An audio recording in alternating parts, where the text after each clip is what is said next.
Filmās par Džeimsu Bondu viņa tiešā priekšniece ir lietišķa dāma īsiem sirmiem matiem, kuru tēlo lēdija Džudija Denča. Viņa katrā neparādās bieži, taču paliek atmiņā. 58 gadus vecā Mireja Belestrāzī zināmā mērā ir viņas reālā līdziniece, Francijas policijas komisāre, kļuvusi par pirmo pasaules krimināla policijas organizācijas Interpol prezidenti. Francūžiem iespējams tuvāks ir komisārs Megrē. Šķiet, Bruno Krēmera varonis ir bijis Mirejas Belestrāzī ideāls. Viņa allaži sapņojas par arodu, kurā savijas piedzīvojumu un iespēju uzņemties atbildību. Faktiski tāds taču ir bijis arī viņas darbs Francijas policijā 30 gadu garumā. Tagad francūzietes vārds tiks ierakstīts Interpol vēsturē kaut vai tāpēc vien, ka viņa ir pirmā sieviete tās virsotnē. Je vous remercie de la confiance que vous me témoignez. Liels paldies par man pausto uzticību, kuru es uzņemu ar lepnumu un prieku. Es pilnībā piekrītu. Globālajā policijas sadarbībā Interpolam ir jāpilda fundamentāla loma. Izveidojot globālo inovāciju kompleksu un sākot citus jautājumus, Interpol nostājas to ieviešanas priekšgalā. Šis virziens paver Interpol valstīm jaunas perspektīvas, stājoties pretim visiem izaicinājumiem. Interpol starptautiskā starpvaldību institūcija dibināta 1923. gadā, un tās uzdevums ir sekmēt apmaiņas starp 190 dalību valstu policijas iestādēm. Interpol atšķiras no citām tiesību sargu iestādēm ar to, ka tās aģenti paši nevienu nearestē un tai nav savu cietumu.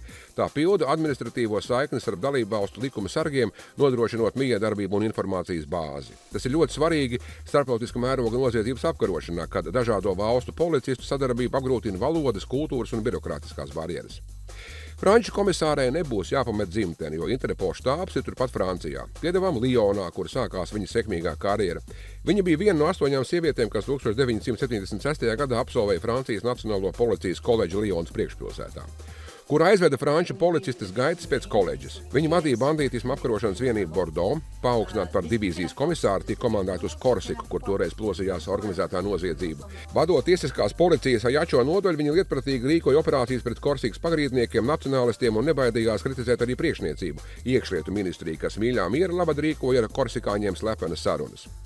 Pētot Belestrāzī dzīves gaitas, viņas nākamie karjeras pakāpieni ārēji izskatās pēc pārlieku aktīvas sievietes nobīdīšanas neuzkrītošos posteņos.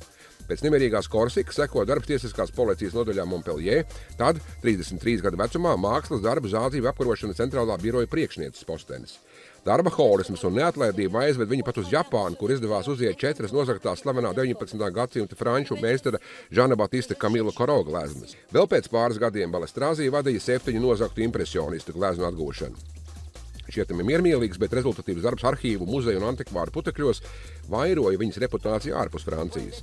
Pati Belestrāzī lepojās ar to, ka bija pierādījusi efektīvu sadarbības iespēju ar citu valstu policijas dienestiem un Interpolu. Pēc tam pati ievēlēta Interpola izpildu komitejā. Viņa sākumā kļuva par tās Eiropas atzaru viceprezidenti. Belestrāzī īpaši koncentrējās uz cīņu pret narkotiku kontrabandistiem un mafijas grupām no Eiropas dienvidiem un Austrum Eiropas, tātad arī baltiešu uzvārdi viņai nav sveši. Interpola jaunās prezidents mandāts ilgs 4 gadus, jau zināmas dažas no viņas termiņu prioritātēm. Palīdzība Āfrikas valstīm, vērtīgu koku šķirņu un degunražu ilkņu kontrabandas tīklu graušanā, kibernoziegumu un sporta korupcijas apkarošanu. Intervijās Mireja Belestrāzī saka, ka nešķiro vīriešu un sieviešu pieeja policijas darbā un piebilst, ka nekad nav izjutusi kolēģu neusticību, neatkarīgi no valsts, ar kuru sadarbojas. Par viņu ir sarakstīta arī grāmata Madame komisāre, un katrā ziņā to tagad daudzi pārlapos no jauna.